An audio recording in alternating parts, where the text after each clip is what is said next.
الحمد لله نحمده ونستعينه ونستغفره ونؤمن به ونتوكل عليه ونعوذ بالله من شرور أنفسنا ومن سيئات أعمالنا من يهد الله فلا مضل له ومن يضلل فلا هادي له ونشهد أن لا إله إلا الله وحده لا شريك له ونشهد أن سيدنا ومولانا محمدا عبده ورسوله صلى الله تعالى عليه وعلى آله وأصحابه وبارك وسلم تسليما كثيرا أما بعد فأعوذ بالله من الشيطان الرجيم بسم الله الرحمن الرحيم والذي جاء بالصدق وصدق به أولئك هم المتقون صدق اللہ العظیم۔ معزز سامعین کرام، بزرگوں اور دوستوں، انبیاء کرام علیہم الصلاۃ والسلام کے بعد سب سے بڑا مقام و مرتبہ صحابہ کرام رضوان اللہ تعالی علیہم اجمعین کا ہے۔ قرآن مجید میں اللہ رب العزت نے ارشاد فرمایا محمد الرسول اللہ، کہ محمد صلی اللہ علیہ وسلم اللہ کے رسول ہیں۔ والذین معه اشداء علی الکفار رحماء بینہم، اور جو محمد صلی اللہ علیہ وسلم کے ساتھ ہیں وہ کافروں کے لیے سخت ہیں اور آپس میں رحم دل ہیں۔ تراہم رکعا سجدا یبتغون فضلا من اللہ ورضوانا، آپ انہیں رکوع میں اور سجدے میں دیکھیں گے وہ اللہ کے رضا کو تلاش کر رہے ہوں گے۔ پھر آگے اللہ نے بیان فرمایا ذالک مثلہم فی التوراۃ ومثلہم فی الانجیل، کہ یہ صحابہ کی جماعت ایسی جماعت ہے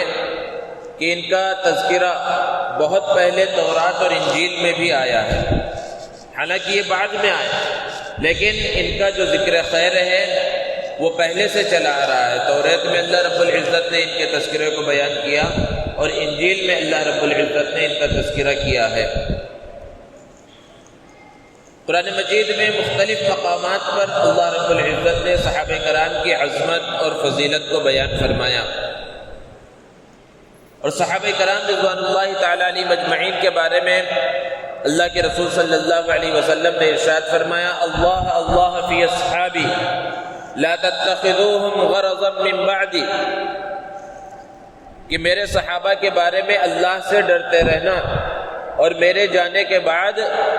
انہیں اپنے مفاد کا نشانہ نہ بنانا۔ فمن احبہم فبحبی احبہم، لوگ محمد صلی اللہ علیہ وسلم سے محبت کا دعویٰ کرتے ہیں اور اس محبت کے بغیر ایک انسان سچا پکا مسلمان نہیں ہو سکتا۔ اس کی ایک کسوٹی بیان کی گئی ہے، اللہ کے رسول صلی اللہ علیہ وسلم نے بیان فرمایا کہ جو صحابہ سے محبت کرے گا تو مجھ سے محبت کی وجہ سے ان سے محبت کرے گا۔ ومن ابغضهم فببغضی ابغضهم، اور جو کسی صحابی سے دشمنی رکھے گا تو وہ مجھ سے دشمنی، مجھ سے بغض کی وجہ سے ان سے دشمنی رکھے گا۔ اب ہم غور کر لیں، دیکھ لیں کہ اگر کچھ لوگ ایسے ہوں جو صحابہ کی تنقیص کر رہے ہوں، صحابہ کی برائی بیان کر رہے ہوں، تو وہ کس کی برائی بیان کر رہے ہیں؟ اللہ کے رسول صلی اللہ علیہ وسلم نے خود بیان فرمایا کہ وہ گویا کہ میری ہی برائی بیان کر رہے ہیں، کہ میرے سے بغض ہے انہیں، مجھ سے نفرت ہے، مجھ سے عداوت ہے، اور وہ ظاہر ہو رہا ہے میرے صحابہ کے اوپر۔ تو صحابہ کا یہ مقام اور یہ مرتبہ ہے جس کو اللہ کے رسول صلی اللہ علیہ وسلم نے بیان فرمایا۔ اور پھر صحابہ کرام میں سب سے بڑا مقام و مرتبہ سیدنا ابو بکر صدیق رضی اللہ تعالی عنہ کا ہے۔ اللہ کے رسول صلی اللہ علیہ وسلم کے خسر ہیں، عام الفیل کے تقریباً 2.5 سال کے بعد پیدا ہوئے، جب ابرہہ کا لشکر مکۃ المکرمہ آ رہا تھا کعبہ کو ڈھانے کے ارادے سے، تو وہ بڑا واقعہ تھا۔ اس وقت سے جو ہے مثالیں دی جاتی ہیں، اللہ کے رسول صلی اللہ علیہ وسلم اسی سال پیدا ہوئے تھے، اور اس واقعے کے تقریباً 2.5 سال کے بعد حضرت ابو بکر صدیق رضی اللہ تعالی عنہ پیدا ہوئے۔ حضرت ابو بکر صدیق رضی اللہ تعالی عنہ کا جو خاندان ہے وہ 7ویں پشت میں جا کر حضور اکرم صلی اللہ علیہ وسلم کے خاندان سے مل جاتا ہے۔ چونکہ یہ جمادی الثانی کا مہینہ چل رہا ہے اور آج جمادی الثانی کی 22 تاریخ ہے، اور اسی تاریخ کو سیدنا ابو بکر صدیق رضی اللہ تعالی عنہ کی وفات ہوئی، اس لیے مناسب معلوم ہوتا ہے کہ حضرت ابو بکر صدیق رضی اللہ تعالی عنہ امیر المؤمنین خلیفۃ المسلمین کا مختصر تذکرہ کیا جائے اور اپنے ایمان کو تازگی بخشی جائے۔ تو اللہ کے رسول صلی اللہ علیہ وسلم بھی مکہ المکرمہ میں ہیں، حضرت ابو بکر صدیق رضی اللہ تعالی عنہ بھی مکہ المکرمہ میں ہیں، اور تقریباً ہم عمر ہیں۔ روایتوں کے اندر آتا ہے کہ وہ زمانہ جاہلیت چل رہا تھا، شراب نوشی عام تھی اور مختلف گناہ تھے، لیکن حضرت ابو بکر صدیق رضی اللہ تعالی عنہ کا جو بچپنا گزرا بہت ہی صاف شفاف گزرا، کبھی بت پرستی کے اندر مبتلا نہیں ہوئے اسلام کے لانے سے پہلے بھی، اور کبھی شراب نوشی نہیں کی، کبھی برائیوں کے اندر مبتلا نہیں ہوئے۔ جب اللہ کے رسول صلی اللہ علیہ وسلم کی عمر مبارک 20 سال ہے اور حضرت ابو بکر صدیق رضی اللہ تعالی عنہ کی عمر مبارک 18 سال ہے، تو دونوں کی دوستی ہوتی ہے، اور یہ دوستی کیسی عظیم دوستی بن جاتی ہے، کتنی پکی دوستی بن جاتی ہے کہ 63 سال تک وہ دوستی چلتی رہتی ہے۔ اللہ کے رسول صلی اللہ علیہ وسلم کا وصال 63 سال کی عمر میں ہوتا ہے اور وہ دوستی باقی رہتی ہے، جو دوستی شروع ہوئی ہے 18 سال کی عمر میں۔ اور پھر جب اللہ کے رسول صلی اللہ علیہ وسلم کو نبوت کی عظیم ذمہ داری سے سرفراز کیا گیا اور آپ نے اسلام کا پیغام دنیا کے سامنے پیش کیا، سب سے پہلے قبول کرنے والے حضرت ابو بکر صدیق رضی اللہ تعالی عنہ ہیں۔ اللہ کے رسول صلی اللہ علیہ وسلم نے ارشاد فرمایا کہ میں نے جس کے سامنے بھی اسلام کا پیغام رکھا، ہر ایک نے کچھ نہ کچھ سوال کیا، سوائے حضرت ابو بکر صدیق رضی اللہ تعالی عنہ کے، کہ انہوں نے کوئی چوں چرا نہیں کی۔ جیسے ہی میں نے ان کے سامنے اس پیغام کو رکھا، انہوں نے فوراً اس پیغام کو قبول کر لیا۔ حضرت ابو بکر صدیق رضی اللہ تعالی عنہ کا تذکرہ اللہ نے قرآن مجید میں بیان فرمایا، ارشاد فرمایا والذی جاء بالصدق وصدق به اولئک هم المتقون۔ مفسرین بیان فرماتے ہیں کہ آیت کریمہ سیدنا ابو بکر صدیق رضی اللہ تعالی عنہ کے بارے میں نازل ہوئی کہ جو سچائی لے کر آیا، اسی لیے ان کا جو لقب ہے صدیق ہے کہ ہر معاملے میں اللہ کے رسول صلی اللہ علیہ وسلم کی تصدیق کی۔ اور سب سے بڑا واقعہ جو پیش آیا معراج کا واقعہ ہے۔ اللہ کے رسول صلی اللہ علیہ وسلم معراج کے سفر سے واپس تشریف لائے، اگلا دن ہوا، کفار مکہ کے سامنے بیان کیا کہ میں نے راتوں رات مکہ المکرمہ سے مسجد اقصیٰ تک اور پھر وہاں سے 7 آسمانوں کا میں نے سفر کیا اور جنت اور جہنم کا مشاہدہ کیا اور اللہ رب العزت سے ہم کلام ہوا۔ یہ ساری باتیں جب آپ نے بیان فرمائی، لوگوں نے مذاق اڑانا شروع کر دیا اور دوڑتے ہوئے حضرت ابو بکر صدیق رضی اللہ تعالی عنہ کے پاس گئے اور ان سے پوچھا ذرا یہ بتائیے کہ اگر کوئی آدمی یہ دعویٰ کرے کہ اس نے ایک ہی رات میں مکہ سے مسجد اقصیٰ کا سفر کیا ہے اور 7 آسمانوں کا سفر کیا ہے اور جنت اور جہنم کو دیکھا ہے، تو کیا اس کی بات پر یقین کیا جا سکتا ہے؟ ابو بکر صدیق رضی اللہ تعالی عنہ نے کہا کہ نہیں، ایسی بات پر یقین نہیں کیا جا سکتا۔ یہ لوگ بڑے خوش ہو گئے، تو انہوں نے کہا تمہارے دوست یہی دعویٰ کر رہے ہیں۔ تو حضرت ابو بکر صدیق رضی اللہ تعالی عنہ نے ارشاد فرمایا کہ اگر یہ بات محمد عربی صلی اللہ علیہ وسلم نے فرمائی ہے تو یہ بالکل سچ ہے۔ اس وقت سے ان کا لقب صدیق پڑ گیا۔ اور ابو بکر یہ بھی حضرت ابو بکر صدیق رضی اللہ تعالیٰ عنہ کا اصل نام نہیں ہے، یہ ان کی کنیت ہے۔ پہلے ان کا نام عبد الکعبہ تھا، کیونکہ یہ نام مناسب نہیں تھا، اللہ کے رسول صلی اللہ علیہ وسلم نے ان کا نام بدلا اور عبداللہ رکھا، لیکن اکثر لوگوں کو معلوم نہیں ہے ان کا اصلی نام عبداللہ ہے۔ ابو بکر ان کی کنیت پڑ گئی اور اسی سے مشہور ہو گئے۔ ابو بکر کے معنی ہے پہل کرنے والا، چونکہ انہوں نے ہر معاملے میں پہل کی، اسلام قبول کرنے میں پہل، اللہ کے رسول صلی اللہ علیہ وسلم کو کسی چیز کی ضرورت پڑی اس چیز کے اندر پہل، ہر چیز میں پہل کرنے والے تھے، اس لیے ان کی کنیت پڑ گئی ابو بکر اور اسی سے وہ مشہور ہو گئے اور پوری دنیا اسی سے جانتی ہے، ان کے اصل نام کو لوگوں نے بھلا ہی دیا ہے۔ اور پھر جب ہجرت کا موقع ہوا تو عشق اور محبت کی کیسی عظیم داستان لکھی گئی۔ آپ سیرت کی کتاب کو اٹھا کر دیکھیں، سیرت کی کتابوں کے اندر ہجرت کے واقعات کو پڑھیں، اللہ کے رسول صلی اللہ علیہ وسلم کے ساتھ کیسی عظیم جانثاری دکھلائی حضرت ابو بکر صدیق رضی اللہ تعالی عنہ نے کہ راستے میں سفر کر رہے ہیں، کبھی آگے چلنے لگتے ہیں، کبھی پیچھے چلنے لگتے ہیں حضور صلی اللہ علیہ وسلم کے، کبھی داہنی جانب چلنے لگتے ہیں، کبھی بائیں جانب چلنے لگتے ہیں۔ حضور صلی اللہ علیہ وسلم نے پوچھا ابو بکر ماجرا کیا ہے؟ کبھی تم مجھ سے آگے چلتے ہو، کبھی پیچھے چلتے ہو، کبھی داہنی جانب چلتے ہو، کبھی بائیں جانب چلتے ہو۔ حضرت ابوبکر صدیق رضی اللہ تعالیٰ عنہ نے ارشاد فرمایا کہ جب مجھے خطرہ آگے سے محسوس ہوتا ہے تو میں آگے چلنے لگتا ہوں، اور جب خطرہ پیچھے سے محسوس ہوتا ہے پیچھے چلنے لگتا ہوں، اور جب دائیں اور بائیں جانب سے خطرہ محسوس ہوتا ہے تو دائیں اور بائیں چلنے لگتا ہوں۔ تو یہ محبت تھی حضرت ابوبکر صدیق رضی اللہ تعالیٰ عنہ کی اللہ کے رسول صلی اللہ علیہ وسلم سے۔ اور پھر پہاڑی آ گئی، نوکیلے چٹان ہیں، اللہ کے رسول صلی اللہ علیہ وسلم چل رہے ہیں تو کنکر چبھ رہے ہیں، چٹان کے نوکیلی چٹان آپ صلی اللہ علیہ وسلم کے قدم مبارک پر لگ رہے ہیں جس سے خون نکل رہا ہے۔ حضرت ابوبکر صدیق رضی اللہ تعالی عنہ نے اللہ کے رسول صلی اللہ علیہ وسلم کو اپنے کاندھوں کے اوپر اٹھا لیا۔ یہ ہے محبت۔ اور پھر جب غار ثور پر پہنچ گئے تو ترتیب تو یہ ہے کہ سب سے پہلا مقام اللہ کے رسول صلی اللہ علیہ وسلم کا ہے، اس کے بعد پھر کسی کا مقام آتا ہے۔ تو پہلا مقام ہے اللہ کے رسول صلی اللہ علیہ وسلم کا ہر جگہ پر، اور دوسرا درجہ ہے صدیق اکبر رضی اللہ تعالیٰ عنہ کا۔ لیکن جب غار میں داخل ہونے کی باری آئی تو اللہ کے رسول صلی اللہ علیہ وسلم سے پہلے حضرت صدیق اکبر رضی اللہ تعالیٰ عنہ غار میں داخل ہو رہے، اور وجہ کیا ہے؟ ان کا درجہ بڑھ نہیں گیا، بلکہ اس لیے کہ غار کے اندر پہلے صفائی کر دے، کوئی موذی چیزیں ہیں تو اس کو وہاں سے ہٹا دے تاکہ پیارے آقا محمد عربی صلی اللہ علیہ وسلم کو تکلیف نہ پہنچے۔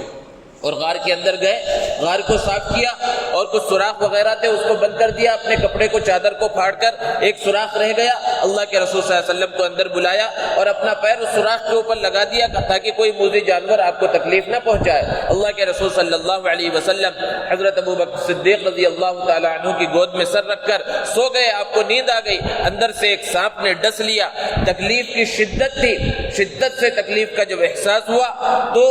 حرکت نہیں کی کہ کہیں اللہ کے رسول صلی اللہ علیہ وسلم کی مبارک آنکھ کھل نہ جائے، لیکن تکلیف کی وجہ سے آنکھوں سے آنسو کے قطرے گرے اور وہ حضور اکرم صلی اللہ علیہ وسلم کے رخسار مبارک پر پڑے۔ اللہ کے رسول صلی اللہ علیہ وسلم بیدار ہو گئے،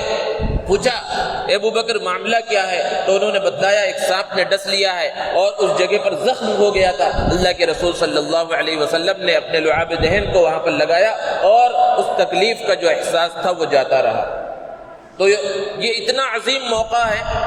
حضرت عمر رضی اللہ تعالی عنہ نے ارشاد فرمایا کہ میرا دل چاہتا ہے کہ میری ساری زندگی کی نیکیاں حضرت ابوبکر کو مل جائیں، اور حضرت ابوبکر صدیق رضی اللہ تعالی عنہ کو جو نیکیاں ہجرت کے سفر میں ملی ہیں وہ مجھے مل جائے۔ وہ بڑا مقام و مرتبہ ہے، اسی کو اللہ رب العزت نے قرآن مجید میں بیان فرمایا،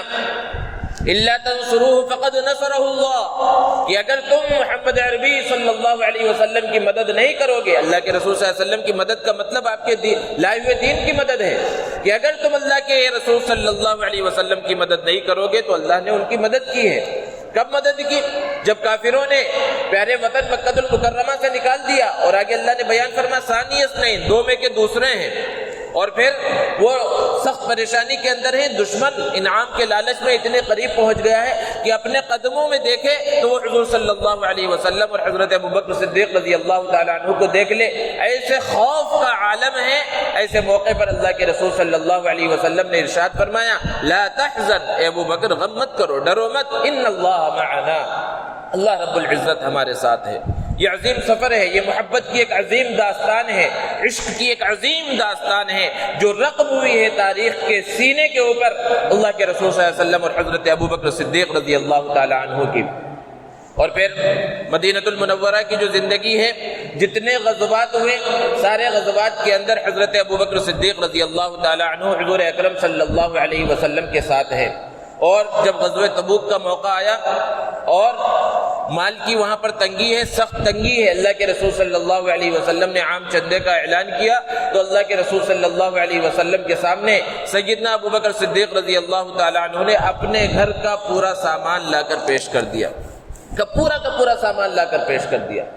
اللہ کے رسول صلی اللہ علیہ وسلم نے بہت دعائیں دی، پوچھا کہ کیا چھوڑ کر آئے ہو، کیا لے کر آئے، یہ سوال نہیں کیا، کیونکہ لے کر تو بہت سے لوگ آئے تھے اور بہت زیادہ لے کر آئے تھے۔ سوال بدل دیا اللہ کے رسول صلی اللہ علیہ وسلم نے کہ گھر میں کیا چھوڑ کر آئے ہو، کہا اللہ اور اس کے رسول کو چھوڑ کر آیا ہوں۔ اس لیے قرآن مجید میں اللہ رب العزت نے حضرت ابوبکر صدیق رضی اللہ تعالی عنہ کی صفت بیان کرتے ہوئے، تعریف بیان کرتے ہوئے ارشاد فرمایا، وَسَيُجَنَّبُهَا الْأَتْقَى الَّذِي يُؤْتِي مَالَهُ يَتَزَكَّى، کہ جو سب سے متقی شخص ہے اس کو جہنم کے عذاب سے بچا لیا جائے گا۔ کیوں بچا لیا جائے گا؟ کیونکہ وہ اپنے مال کو خوب خرچ کرتا ہے پاکی حاصل کرنے کے واسطے۔ یہ آیت کریمہ مکہ المکرمہ میں نازل ہوئی،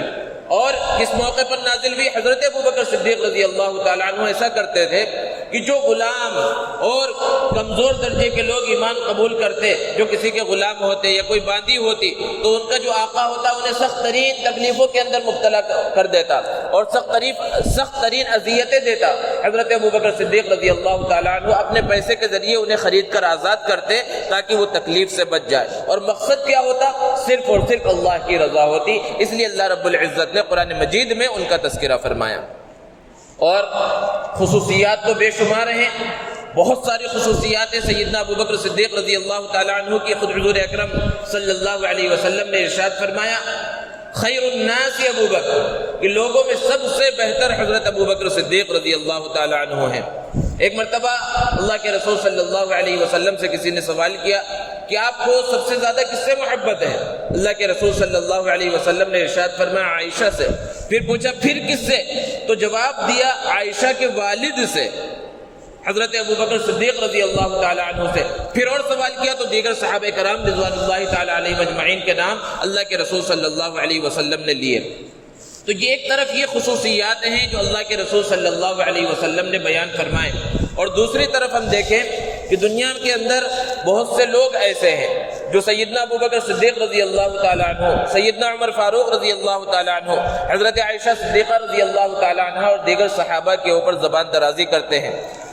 ایک طرف قرآن مجید کے اندر ان کی خصوصیات کا تذکرہ کیا جا رہا ہے، اللہ کے رسول صلی اللہ علیہ وسلم کی مبارک زبان سے ان کے لیے جنت کی بشارت سنائی جا رہی ہے، اور یہ کہا جا رہا ہے کہ ان سے محبت ہوگی تو مجھ سے محبت ہوگی، ان سے بغض ہوگا تو مجھ سے بغض ہوگا۔ اب ذرا بتائیے کوئی ان کی برائی بیان کرے، ممبر پر بیٹھ کر، اسٹیج پر بیٹھ کر کتابوں کے اندر ان کی برائیاں لکھے، تو کیا ایسا شخص مسلمان ہو سکتا ہے؟ اس کا ایمان باقی رہ سکتا ہے؟ جو سیدنا ابوبکر صدیق رضی اللہ تعالیٰ عنہ کے شان میں گستاخی کرے، جو حضرت عائشہ صدیقہ رضی اللہ تعالیٰ عنہ کی شان میں گستاخی کرے۔ اور کچھ خبیثوں نے تو حد کر دی ہے اور ایسی ایسی باتیں لکھی۔ ایک ملعون نے یہاں تک لکھا ہے اپنی کتاب کے اندر، یہ کوئی ویسے افسانے نہیں ہے، آپ کتابیں دیکھ سکتے ہیں، بازار میں وہ کتابیں تک دستیاب ہیں، جس کے اندر یہ بات لکھی کہ اگر کسی زمانے میں مدینہ المنورہ پر ہماری حکومت آ گئی تو سب سے پہلا کام جو ہم کریں گے وہ یہ کریں گے کہ حضور اکرم صلی اللہ علیہ وسلم کی مبارک قبر کے بازو میں جو حضرت ابوبکر صدیق رضی اللہ تعالیٰ عنہ کی قبر ہے اور حضرت عمر فاروق رضی اللہ تعالیٰ عنہ کی قبر ہے، ان کی قبروں سے ان کی لاش کو اٹھائیں گے اور مدینے کے بازار میں ہم پھانسی پر چڑھائیں گے۔ ایسی گستاخیاں تک کی گئی ہیں۔ تو یہ سمجھنا چاہیے کہ ایمان کا جو معیار ہے وہ صحابہ کی محبت ہے۔ اگر دلوں کے اندر صحابہ کی محبت نہیں ہے تو ایمان کامل اور مکمل نہیں ہے، ایمان خطرے میں پڑ جاتا ہے اگر صحابہ کرام رضوان اللہ تعالی علیہ مجمعین پر زبان درازی کی جائے، ان کی شان میں اگر گستاخیاں کی جائے۔ اور جو سب سے بڑی صفت ہے سیدنا ابوبکر صدیق رضی اللہ تعالی عنہ کی، وہ صفت ہے صبر کی، استقامت کی، کہ اللہ کے رسول صلی اللہ علیہ وسلم کا جب وصال ہو گیا، اللہ کے رسول صلی اللہ علیہ وسلم کے دنیا سے چلے جانے کی وجہ سے سارے صحابہ پریشان ہیں۔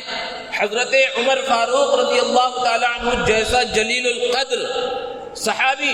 اور اتنے مضبوط اعصاب والا انسان اپنے ہوش و حواس کھو بیٹھا اور تلوار لے کر نکل گیا ہے، اور یہ کہہ رہا ہے کہ اگر کوئی یہ کہے گا کہ محمد صلی اللہ علیہ وسلم وصال فرما گئے ہیں تو میں اس کی گردن اڑا دوں گا۔ اتنے سخت غصے میں ہیں اور سب طرف افراتفری کا ماحول ہے۔ ایسے حالت میں جب حضرت ابوبکر صدیق رضی اللہ تعالیٰ عنہ کو اطلاع دی جاتی ہے، وہ تشریف لاتے ہیں، اللہ کے رسول صلی اللہ علیہ وسلم کے مبارک چہرے کے اوپر چادر ہے وہ ہٹاتے ہیں، اور پھر اس کے بعد یہ آیت مبارکہ پڑھتے ہیں، وَمَا مُحَمَّدٌ إِلَّا رَسُولٌ قَدْ خَلَتْ مِن قَبْلِهِ الرُّسُلُ أَفَإِن مَاتَ أَوْ قُتِلَ انقلبتم عَلَى أَعْقَابِكُمْ وَمَن يَنقلب عَلَى عَقِبَيْهِ فَلَن يَضُرَّ اللَّهَ شَيْئًا۔ کہ محمد صلی اللہ علیہ وسلم ایک رسول ہی ہیں، اور ان سے پہلے بھی بہت سے رسول گزر چکے ہیں، کہ اگر وہ وصال کر جائیں یا وہ شہید کر دیے جائیں تو تم اپنے پیروں کے بل، ایڑیوں کے بل واپس لوٹ جاؤ گے۔ اگر تم واپس لوٹ جاؤ اور ایمان کے دائرے کو چھوڑ دو، ایمان کے دامن سے نکل جاؤ، تو کسی کا نقصان نہیں کرو گے، تمہارا ہی اس کے اندر نقصان ہے۔ صحابہ بیان فرماتے ہیں کہ جب حضرت ابوبکر صدیق رضی اللہ تعالی عنہ کی زبان مبارک سے یہ آیت کریمہ نکلی تو ایسا محسوس ہوا کہ آیت کریمہ ابھی اسی موقع کے لیے نازل ہوئی، حالانکہ وہ بہت زمانہ پہلے یہ آیت کریمہ نازل ہو چکے تھے۔ اور حضرت عمر رضی اللہ تعالی عنہ سے ملاقات کی اور پھر یہ ارشاد فرمایا کہ غور سے سن لو، سب کو خطاب کرتے ہوئے کہا کہ جو اللہ کی عبادت کرتا تھا تو وہ یہ سن لے کہ اللہ زندہ ہے، اور جو محمد عربی صلی اللہ علیہ وسلم کی عبادت کرتا تھا تو وہ جان لے کہ محمد صلی اللہ علیہ وسلم وصال فرما چکے ہیں۔ حضرت عمر رضی اللہ تعالی عنہ بھی اس وقت جو ہے ٹھنڈے پڑ گئے اور ان کا جو جوش تھا وہ اس وقت ختم ہوا۔ اور پھر آگے موقع آیا جنازے کی نماز کا، لوگ پریشان ہیں کہ جنازے کی نماز کس طرح پڑھی جائے۔ ایسے موقع پر بھی مسئلہ حل کیا سیدنا ابوبکر صدیق رضی اللہ تعالی عنہ نے، اور کہا کہ میرے سامنے ایک مرتبہ اللہ کے رسول صلی اللہ علیہ وسلم نے ارشاد فرمایا تھا کہ میری جنازے کی نماز اس طرح عام جنازوں کی طرح نہیں پڑھی جائے گی، بلکہ جہاں میرا جنازہ ہوگا ایک ایک آدمی آ کر وہاں پر پڑھے گا، اور جس حجرہ مبارکہ میں اللہ کے رسول صلی اللہ علیہ وسلم کا جنازہ رکھا گیا تھا ایک ایک شخص وہاں جاتا اور جنازہ پڑھ کر واپس آتا، اور پھر اللہ کے رسول صلی اللہ علیہ وسلم کی تدفین ہوئی۔ اور پھر آگے جو مسئلہ ہے وہ خلافت کا مسئلہ ہے۔ حضرت عمر فاروق رضی اللہ تعالی عنہ نے سب سے پہلے حضرت ابوبکر صدیق رضی اللہ تعالی عنہ کے ہاتھ پر بیعت کی، اور جب حضرت ابوبکر صدیق رضی اللہ تعالی عنہ کے ہاتھ پر حضرت عمر جیسے شخص نے بیعت کر لی تو سارے لوگوں نے، سارے صحابہ نے ان کے ہاتھ پر بیعت کرنا شروع کر دیا۔ اللہ کے رسول صلی اللہ علیہ وسلم کے جو بیماری کے ایام تھے ان بیماری کے ایام میں سیدنا ابوبکر صدیق رضی اللہ تعالی عنہ نے 17 نمازیں آپ صلی اللہ علیہ وسلم کی حیات طیبہ میں اللہ کے رسول صلی اللہ علیہ وسلم کے مصلی پر کھڑے ہو کر پڑھائیں۔ اللہ کے رسول صلی اللہ علیہ وسلم کے کہنے کی وجہ سے یہ بھی اشارہ تھا اس چیز کا کہ میرے بعد جو مقام اور مرتبہ ہے وہ سیدنا ابوبکر صدیق رضی اللہ تعالی عنہ کا ہے، اور جو خلیفہ بننے والے ہیں وہ سیدنا ابوبکر صدیق رضی اللہ تعالی عنہ ہیں۔ اور جب آپ خلیفہ بن گئے، لوگوں نے عام بیعت کی تو سب سے پہلے لشکر اسامہ کی روانگی کی جانب توجہ کی۔ اللہ کے رسول صلی اللہ علیہ وسلم نے نوجوان صحابی حضرت اسامہ رضی اللہ تعالی عنہ کو ملک شام فتح کرنے کے واسطے روانہ کر دیا تھا، لشکر روانہ بھی ہو چکا تھا۔ حضرت اسامہ بالکل نوجوان ہیں اور ان کی عمارت کے اندر بڑے بڑے جلیل القدر صحابہ ہیں، وہ روانہ بھی ہو چکے تھے، لیکن اللہ کے رسول صلی اللہ علیہ وسلم کی وصال کی خبر سن کر وہ سب واپس تشریف لے کر آ گئے، مدینہ المنورہ میں موجود تھے۔ جب آپ نے اس لشکر کی روانگی کا ارادہ کیا تو بہت سے لوگوں نے کہا کہ امیر المومنین اس وقت حالات ابھی درست نہیں ہیں، پہلے حالات کو سدھار لیا جائے، اس کے بعد اس لشکر کو روانہ کیا جائے گا۔ حضرت ابوبکر صدیق رضی اللہ تعالی عنہ نے ارشاد فرمایا کہ میں اس لشکر کو کیسے روک سکتا ہوں جس کو خود اللہ کے رسول صلی اللہ علیہ وسلم نے طے کر دیا تھا اور روانہ کر دیا تھا، حالات کیسے بھی ہوں یہ لشکر سب سے پہلے روانہ ہوگا۔ اور جب اللہ کے رسول صلی اللہ علیہ وسلم کے وصال ہو گیا، بہت سے لوگ جو نئے نئے مسلمان ہوئے تھے وہ مرتد ہونے لگے، اور کچھ لوگوں نے زکوٰۃ دینے سے انکار کر دیا اور یہ کہا کہ جب اللہ کے رسول صلی اللہ علیہ وسلم موجود تھے تو وہ ہم سے زکوٰۃ لیتے تھے، اب وہ موجود نہیں ہیں، ہم زکوٰۃ کس کو دیں گے؟ ہم دوسری ساری عبادتیں کریں گے، نماز پڑھیں گے، روزہ رکھیں گے، حج کریں گے، لیکن ہم زکوٰۃ نہیں دیں گے۔ حضرت ابوبکر صدیق رضی اللہ تعالی عنہ نے ان سے جہاد کا ارادہ کیا۔ حضرت عمر فاروق رضی اللہ تعالی عنہ تشریف لائے اور عرض کیا، امیر المومنین کیا آپ ان لوگوں سے صرف اس وجہ سے جہاد کریں گے اور ان سے مقابلہ کریں گے، مقاتلہ کریں گے کہ یہ صرف ایک رکن ادا نہیں کر رہے ہیں، جبکہ یہ لوگ کلمہ لا الہ الا اللہ بھی پڑھ رہے ہیں، یہ نماز بھی ادا کر رہے ہیں، محمد صلی اللہ علیہ وسلم کو اللہ کا رسول بھی مانتے ہیں؟ حضرت ابوبکر صدیق رضی اللہ تعالی عنہ نے سخت جواب ارشاد فرمایا کہ زمانے جاہلیت کے اندر تم بہت طاقتور بنے پھرتے تھے اور آج بزدلی دکھا رہے ہو۔ اینقص الدین وانا حی، کہ دین کے اندر کمی آ جائے اور ابو بکر زندہ رہے، ایسا کیسے ہو سکتا ہے؟ اور ان سے مقابلہ کیا اور کہا کہ اگر کوئی شخص اللہ کے رسول صلی اللہ علیہ وسلم کی حیات طیبہ میں ایک رسی بھی زکوٰۃ کے اندر دیتا تھا تو میں اس سے وہ رسی تک بھی وصول کروں گا۔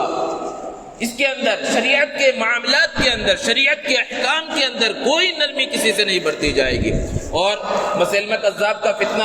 فوراً سر ابھارنے لگا، اس نے نبوت کا دعویٰ کیا، دیگر کئی لوگوں نے، ایک عورت نے بھی نبوت کا دعویٰ کر دیا، ارتداد کا فتنہ پھیلنے لگا، لوگ جو نئے نئے لوگوں کے دیکھا دیکھی اسلام کے شان و شوکت اور فتح کی وجہ سے مسلمان ہو رہے تھے، وہ بہت سے مرتد ہونے لگے۔ حضرت ابوبکر صدیق رضی اللہ تعالی عنہ نے ان سب سے مقابلے کا ارادہ کیا اور لشکر روانہ کیے۔ حضرت خالد بن ولید رضی اللہ تعالی عنہ کی عمارت میں اور دیگر صحابہ ان مرتدین سے مقابلہ کرنے کے واسطے نکلے۔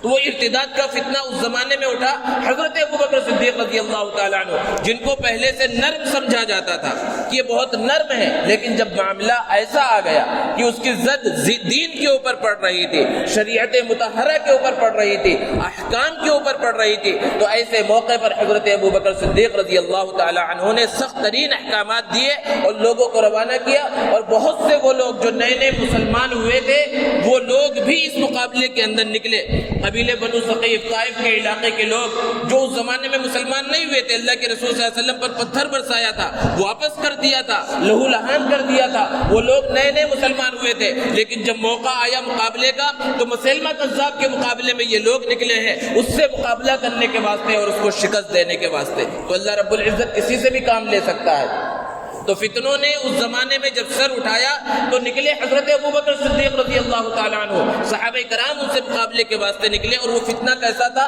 کہ جس کی زد سب سے زیادہ ختم نبوت پر پڑ رہی تھی۔ ختم نبوت ایمان کا، اسلام کا سب سے بنیادی عقیدہ ہے کہ اللہ کے رسول صلی اللہ علیہ وسلم آخری نبی ہیں، آپ کے بعد کوئی نبی نہیں ہے، اور اسی عقیدے پر سب سے زیادہ باطل کی طرف سے زد پڑتی ہے۔ آپ دیکھیے وہ ہندوستان کے اندر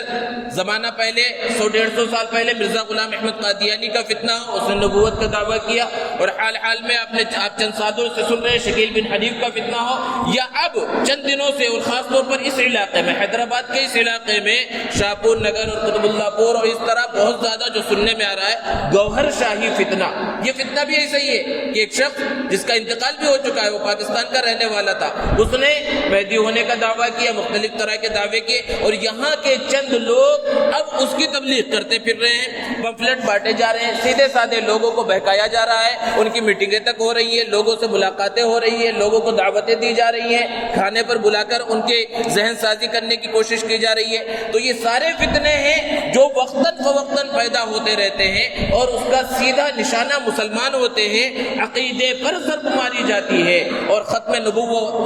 نبوت پر ٹاکا ڈالا جاتا ہے۔ ایسے موقع پر ہر انسان کی وہی ذمہ داری ہے جس ذمہ داری کو پورا کیا تھا سیدنا ابوبکر صدیق رضی اللہ تعالیٰ عنہ نے، اور یہ سوچے اَيُنْقَصُ الدِّينُ وَأَنَا حَيٌّ، کہ میں زندہ ہوں، میں مسلمان ہوں، میں اللہ کا ماننے والا، میں محمد صلی اللہ علیہ وسلم سے محبت کا دعویٰ کرنے والا، اور میرے رہتے ہوئے دین پر زد پڑے،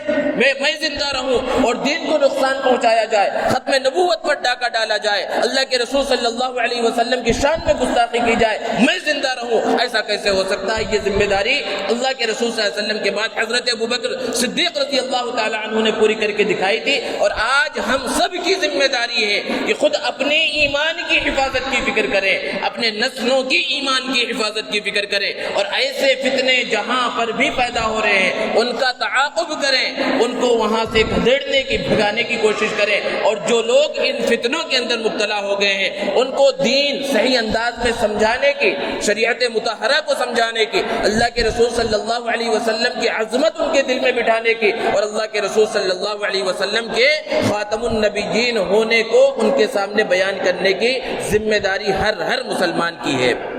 اگر ہم نے اپنی ذمہ داری کو پورا نہ کیا تو ہزار محبت کی ہم دعوی کرتے رہیں اللہ کے رسول صلی اللہ علیہ وسلم سے اور صحابہ کرام سے، سیدنا ابوبکر صدیق رضی اللہ تعالی عنہ سے، ہم سچے پکے مسلمان نہیں کہلائیں گے۔ اس لیے ضرورت اس بات کی ہے کہ ہم اپنی ذمہ داری کو پورا کریں۔ اللہ رب العزت سے دعا ہے اللہ تبارک و تعالی ہمیں صحیح انداز میں عمل کرنے کی توفیق عطا فرمائے۔ وآخر دعوانا الحمد للہ رب العالمین۔